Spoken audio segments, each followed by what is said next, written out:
All right. So What have you been thinking what about? have I been thinking? Tell me. I'm glad you asked, Murphy. It's funny you bring that up. I've actually been thinking a lot about luxury lately. Sure, me too. Every day when I get in my Rolls Royce. Can you define to me and to them what is luxury? Of course I can. It is over expensive. It is a state of great comfort or elegance, especially when involving great expense. I wouldn't mind having luxury socks. I think that would be nice. How much do you need to pay for these socks for them to be considered luxury socks? $5. I guess everyone's idea of great expense is subjective. Did you just call me a Porsy? Describe luxury, Murphy. Okay, so luxury is different for everyone. Listen to what you said. Murphy, describe luxury. $5 sock. It's not exactly screaming Rolls Royce, which was the original answer. You're right. Rolls Royce, what's that, like $10? What is a banana? $10? Exactly. All right, Murphy, are you good at spotting affluence? Yes. In that case, we are going to play a game called Ascertain the Affluence of the following individuals that I am about to show you, Murphy Napier. That's a great title. I am going to show you 2 images, and you need to tell me who the rich person is. Wow, I am so fashionable. Oh my goodness. I know, look at you see with the your Prada. and your Gucci bag and your dog that you've probably stolen. I love stealing dogs. So is person A or person B the rich You person? didn't label them A or B. We're going left to right, as is Western Standard. I'm obviously the rich one in this picture. You think you're the rich person in this image, do you? I think it's clear. I honestly haven't thought too particularly well about this game because I don't know your net worth, so I can't tell Me either. realistically. But I'm going to go ahead and say that you're wrong based on the principle of the discussion we're about to have. Okay, so you brought me here to brag about being richer than me. Killer.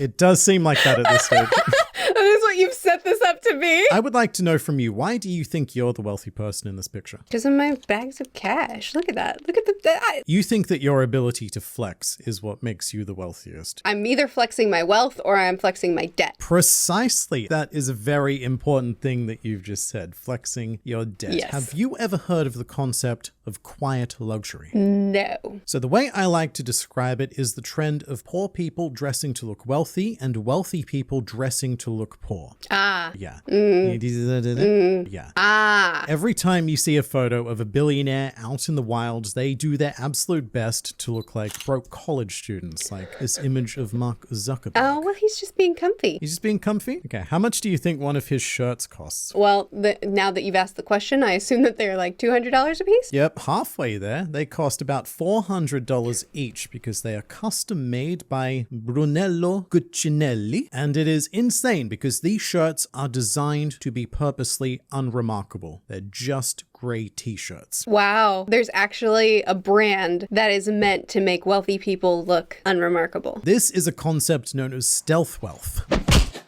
Oh, shit. It allows the wealthy to blend in with the unwashed masses. However, the 0.01% will still be able to recognize one another through these subtle hints of quality that only they recognize. Makes sense. Makes sense? Yeah. Ah. To take this back to your image, do you still believe that you're the wealthy person? Well, since we're talking about the cost of shirts, this I don't want to brag. I got from Goodwill for $2. So. Right, well, this I got from my own channel merch store for more than that.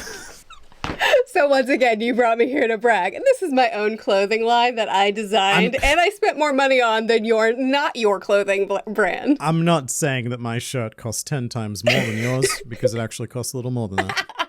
The idea is that branded luxury items, the ones that you can tell it's Gucci, you can tell it's Prada, it's so obvious, they are essentially a scam. You are basically forking over huge quantities of your hard-earned money for a giant billboard that says, I'm poor. They're trying to cosplay wealth. Fascinating. It gets more fascinating. Ooh. Good. Twist. Because many brands have an off-brand range. For example, this Ralph Lauren jacket. So this jacket costs about $200 as is. Ralph Lauren sells this exact same jacket without the logo for $1,500. That is stupid. Why? Just buy a different jacket. Well, no, they want that one, but they don't want it branded because that's stealth wealth. People think too hard about this, I think. Welcome to the 2018 Miss Universe Preliminary Competition. ¡A libertad República Dominicana! Virginia y Monkey, Ecuador! You You've been to France, right? Briefly. It was like a 3-day layover. Okay, I mean, so the answer is yes? You've still been there. Okay, yeah. When you were there, did you visit Versailles at all? I think so, probably. I don't think so. I see your time in France was well spent with all those memories you made. I was very sick and I slept a lot. We're just going to pretend you've never been anywhere outside Kentucky for the purpose of this video. The reason I bring up Versailles is because I was trying to think of the most luxurious piece of real estate I could, and surely that had to be this It's beautiful. palace. So it was built by Louis the XIV, which is 14th, I think, Louis the 14th. Oh, look at him! And this is him as a child. Oh my goodness. Tell me about the bad boy. So this absolute mad lad is responsible for the Versailles that we see today. It has an area of 8 kilometers. Actually, you don't know what those are. I know what they are, I just don't know how to convert them. It's big, it's a lot. 2,300 rooms, 1,252 chimneys, 6,000 paintings, 1,400 fountains, and 350,000 trees. That is Versailles. Good. Are you aware of the Versailles toilet controversy? Why the toilets? It's always penises and toilets with you. You don't need a penis to use a toilet, Murphy. Come on. This is not what I said. You're like, oh, it's always penises with you. Penis, penis, penis. I'm Murphy Napier. Didn't you say you wanted to have this video monetized? Yeah, I did until you brought filth into it. I am known for that. We're going to talk about toilets now. Good. When Versailles was originally built in the 16 to 1700s, originally there were no toilets built into the palace. Sure. You say sure. To stress the importance of these toilets, at any given time, there could be over 1,000 guests staying at the palace. What did they do? Murphy Napier, you are now a French noblewoman in the 1700s. You've been invited by King Louis to the palace, and you're spending the night there, and you feel that common human urge. What is your solution? Oh no. Oh no is the correct first response, yes. Maybe find a secluded tree. That is pretty much the correct answer. So you had literally hundreds of people who would just flock to whatever deserted corners of the garden they could find. But then eventually the gardens got a bit too packed. And some of them just went effort and started doing their business right in the middle of the Versailles hallways. Why didn't they just leave? And go where? They weren't living here, were they? Were they just visiting? Yeah, I mean, guests could stay there for like a couple of days, some weeks, some months. Right, neato. So you walk in the palace for your couple-day visit, and there's feces everywhere, and then you walk back out. Well, doing that would be an insult to the king, Murphy Napier. You would be guillotined for that. Okay, yeah, I'll walk past the feces. I should say you did not walk in here expecting not feces, because this is King Louis XIV, the same king who is well known to just do stuff like pee his pants wherever he happened to be standing at the time. Toilets were not a concern for him. That's a good point. You speak okay. Valid point. I feel last time we hung out, or maybe 2 times ago, depending on how things are edited, I said I don't want to work in a sewer. I cited that. So I think you picked this story just for me. The difference between working in a Parisian sewer and working in the king's palace, not all that different. Maybe a few less corpses. Maybe. All I know is that I heard this story about Versailles and Louis, and it made so much sense to me. I don't know about you, but both times that I've been to Paris, it has been absolutely beautiful to look at from like eye level and above. Lots of lovely buildings. Oh, there's a nice tower there. But as soon as you look down, you spot a minefield of dog shit to avoid. It is so much worse than any other city I've ever been to. Oh, that's unfortunate. It is, and I've noticed that the more upper class the neighborhood, the worse the issue got. So then you hear stories about, King Louis, and it's like, of course, the king couldn't even be bothered to pick up his own leavings in his own palace. And if we're not going to pick up the king's waste, then we're certainly not going to pick up after our dogs. That's just the French way. I feel like you're insulting so many French people in this video. I'll deal with it. They're used to it. You're a bunch of stinky poo-poos.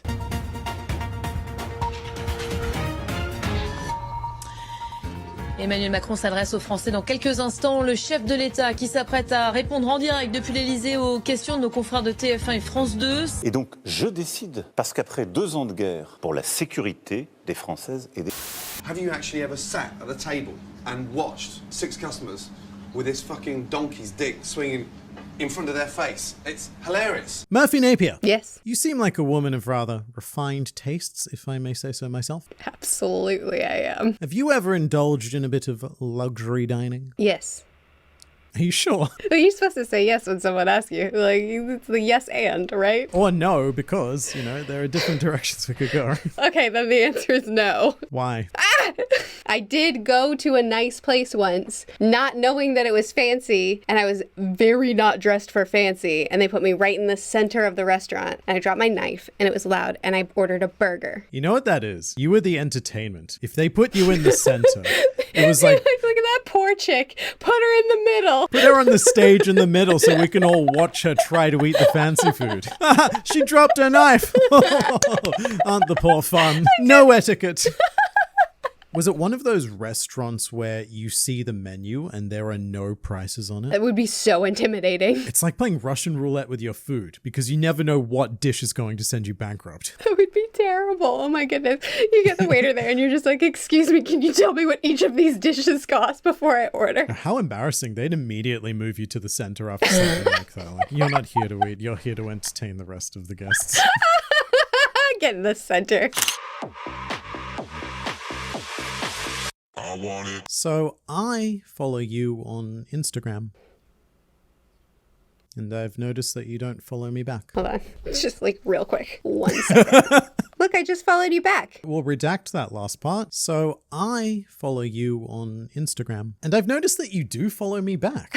I know, I'm such a considerate friend. I do feel a bit robbed by your Instagram because I feel like if my only exposure to you was through Instagram, then I would have a completely different impression of who you are. Who do you think I am? I would think that you literally lived outdoors. I because wish. there is not a shred of civilization to be found in your photos. It's just woman in the woods. No, sometimes I post pictures of caves. Yeah. You went to a cave recently. I saw your pictures and I saw like the stalagmites and the stalactites and such, which it always makes me ask the question of which is which because I never remember. The stalactites hang tight to the ceiling. The stalagmites you might trip over because they're on the ground. I think you're right. I think I am too. The way I thought to remember was stalactites have a T, so they're up the top. The problem is that stalagmites also have a T, but they don't have as many T's, so they're on the ground where they belong, like the inferior T-less chumps they are.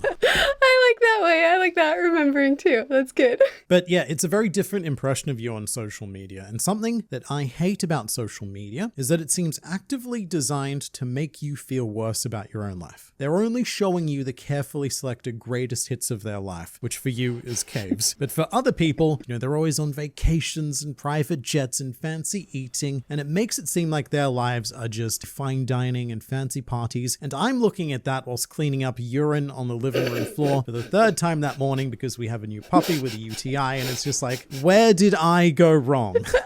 Okay, I would like to object to what you're saying. I don't think the average Instagram user's feed is private jets. I think you're thinking about like influencers, not people. Objection sustained. You're correct. I am thinking of influencers. For example, this influencer, this is an example of a private jet photo. This is one of those staged things, right? This is a set. Yes. You have seen right through this. This is the other side of that image. Yeah, it's all fake. People pretending to be rich. Oh, right, we're doing a luxury video. This is fake. Yes, luxury is fake. Is the Yeah. takeaway I want everyone to have from That's this. debt you're looking at, not luxury, debt. My favorite part of that private jet set is seeing the couch in the background. Because it's like it's not even a nice couch. Okay, so I guess I understand the point of this section of the video now.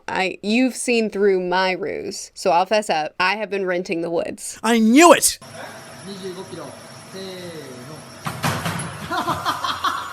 What is the best possible thing that could happen to you right now? The video ends. Wow, I feel hurt.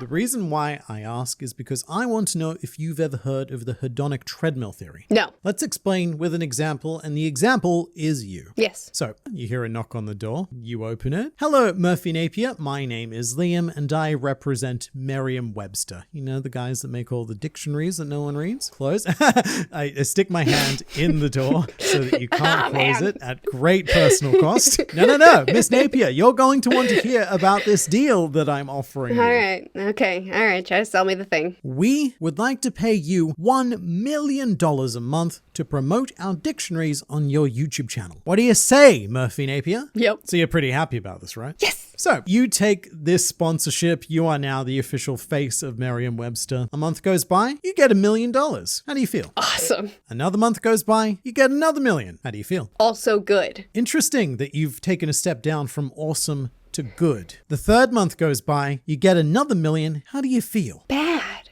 I'm starting to feel bad. Oh, another $1 million. I know I've got to spend. Oh, this is a problem. Well, I have to pay off all my debt from the Gucci and the Prada. You know, you don't mean to, but you raise a good point. Because as your income goes up, your lifestyle is inflating, isn't it? Oh, look, lifestyle creep. Lifestyle creep. It's called lifestyle creep. Something is, yes. Oh, I thought I had the answer to the quiz. This was never a quiz. I don't know. I've not asked you a Somehow, question. I always feel like I'm failing at these videos, so I just really want to get ahead and get a point in. You get the concepts though. As you're getting more and more money, that sort of lifestyle becomes your new normal. Maybe after 6 or 7 months passes, you get your next $1 million, and it's kind of mundane. It's not got the excitement of that first or even second million. You're looking at me like that, but when all you're getting are millions of dollars, it is going to get boring eventually, because that is the principle of the hedonic treadmill. Regardless of how happy you become, you will always return to the same level of happiness. I think it is a common YouTuber complex. No matter what numbers you reach, it's never quite good enough. I still want more. I still need more. After I hit 1 million subscribers, I was like, I've done the thing I wanted to do, and now Right. I can focus on something else. Now you can actually try to make your content good, right?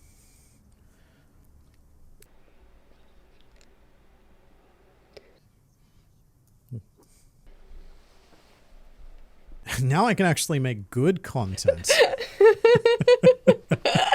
But you may have noticed on this handy diagram that the hedonic treadmill also works in reverse. So let's say that you, Murphy Napier, have a big controversy. Maybe you publicly say something like audiobooks don't count as reading, and the entire book community turns against you. This is a big and likely scandal. A and so likely Merriam-Webster has scandal. to This is going to happen to you. Wait, let's just accept it. Okay, sure. But it's such a big scandal that Merriam-Webster goes, oh, we can't be associated with that, so they've got to cut ties with you. And not Right. only that, but there's a legal loophole that allows them to take back all of the money they've paid my you, gosh. and also your house explodes.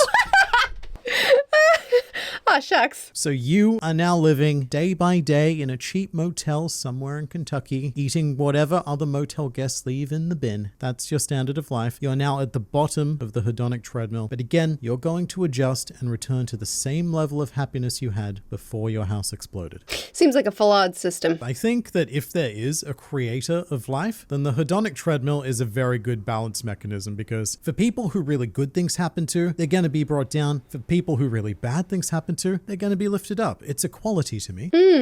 That's an interesting way of thinking of it. I feel like we can find contentment wherever we are in life. However, when your house blows up, your income disappears, your job disappears, all the bad things in the world happen. I feel like they're low. You know, just like, you know what? I'm chill. It takes time. You'll notice that on the diagram, the lines aren't straight. There Yes. is a curve that you've got to go through. That is true. And admittedly, the examples I've used are a bit extreme, but I A had to little think bit. of something that would be the equivalent badness of, you know, getting $12 million given to you. And losing everything is a pretty big bad. You know what? Let's have a more down-to-earth example then. Right now, you've been talking to me for a couple of hours, so you've had time to adjust to the negative event happening to you, which was hopping in the call with me. And now your happiness is reset. No. How much is this? How much is this, Marie? It's very expensive. It's very expensive. It's very, Marie.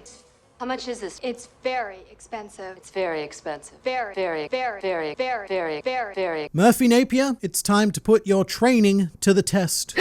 Let's do it. I think you've increased your understanding of luxury. I know all about luxury now. This is fantastic. That's what you're going to need to get through this. Yes, take the label off the clothes. You, Murphy Napier, have been invited to a very high society party. Yeah, I have. There's just one problem. You have literally nothing to wear.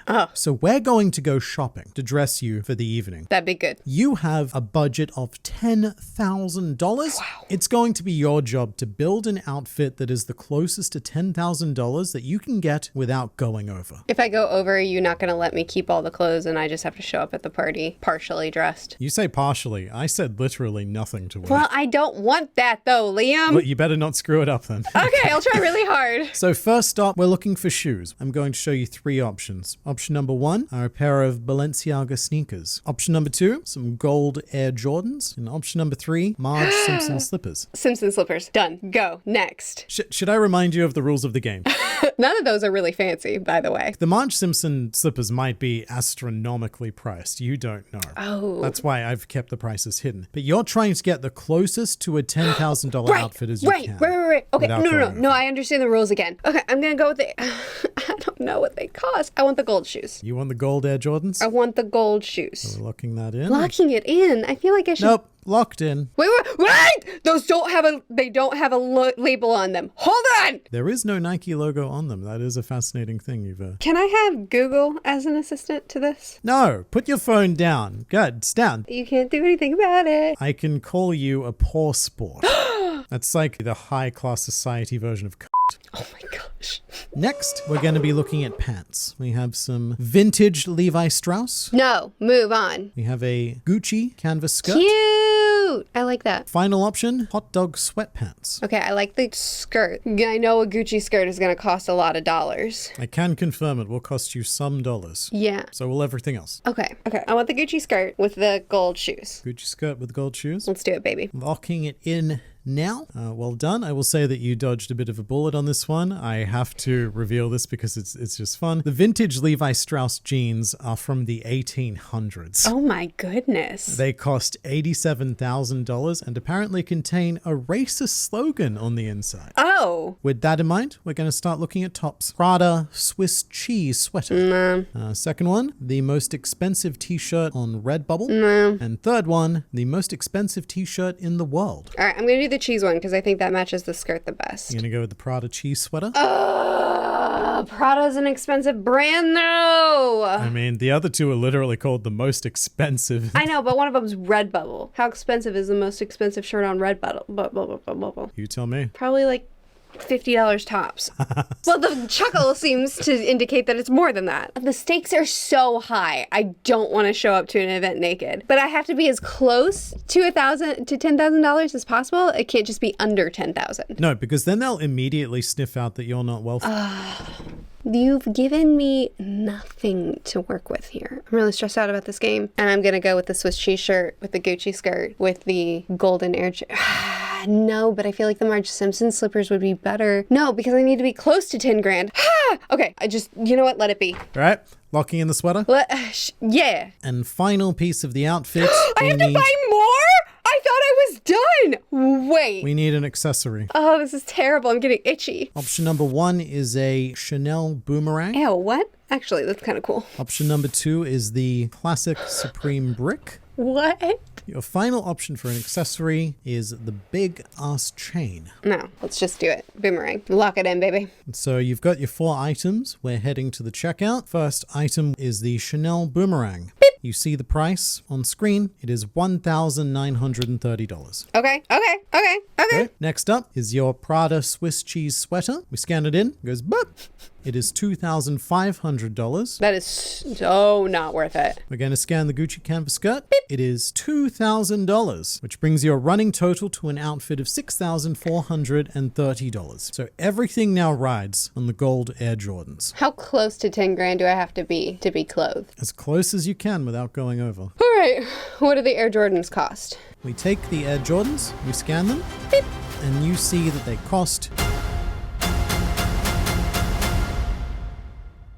$2 million, which brings your total to $2,006,433. That is so stupid. Oh, I should point out, they're made of literal solid gold, the Air So Jordans. stupid. You have gone way over budget, Murphy Napier. I'm just not attending the event. Well, actually, that's true. I've prepared many different endings for this, depending on what you chose. You've gotten the worst possible ending. Great. Which is that you are arrested for identity fraud for impersonating a rich person because you don't have the money to pay for what you wanted. So the gold Air Jordans are taken and burned because they are now contaminated with the oils of the poor, and you are locked in prison. They weren't that cute anyway. You can keep saying that from your cell. Okay, well, seems extreme. In that case, there's only one thing left to do, and that would be to ask you, what would be the most luxurious way to end this video? By rolling out of here in my Rolls Royce. Bye. Okay, great. That's fantastic.